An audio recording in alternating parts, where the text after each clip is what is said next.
ఇక నుంచి నంది అవార్డును గద్దర్ అవార్డు పేరుతో చిత్ర టీవీ కళాకారులకు అందజేయబోతున్నామన్నారు డిప్యూటీ సీఎం బట్టి విక్రమార్క. ఇది ప్రజానౌక గద్దరన్నకు తాము ఇచ్చే నివాళి అన్నారు. గద్దరన్నను గౌరవించుకోవడం అంటే మన సంస్కృతిని, ప్రగతిశీల భావజాలంతో సమాజాన్ని చైతన్యపరిచే కవులను, ప్రజా గాయకులను గౌరవించుకోవడమే అని అన్నారు.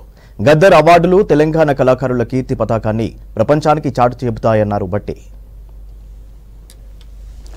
ప్రభుత్వం ఇప్పటికే ప్రకటించిన విధంగా ఇక నుంచి నంది అవార్డుని గద్దర్ అవార్డు పేరుతో చిత్ర మరియు టీవీ కళాకారులకి అందజేయబోతున్నాం. ప్రజా యుద్ధ నౌక గద్దర్ అన్నకు ఇది మేమిచ్చే నివాళి. గద్దర్ అన్నను గౌరవించుకోవటం అంటే తెలంగాణ సంస్కృతిని, ప్రగతిశీల భావజాలంతో సమాజాన్ని చైతన్యపరిచే ప్రజా కవులని, ప్రజా గాయకుల్ని గౌరవించుకోవటమే. అందుకే ఇక నుంచి గద్దర్ అవార్డులు తెలంగాణ కళాకారుల కీర్తి పతాకను ప్రపంచానికి చాటి చెప్తాయి.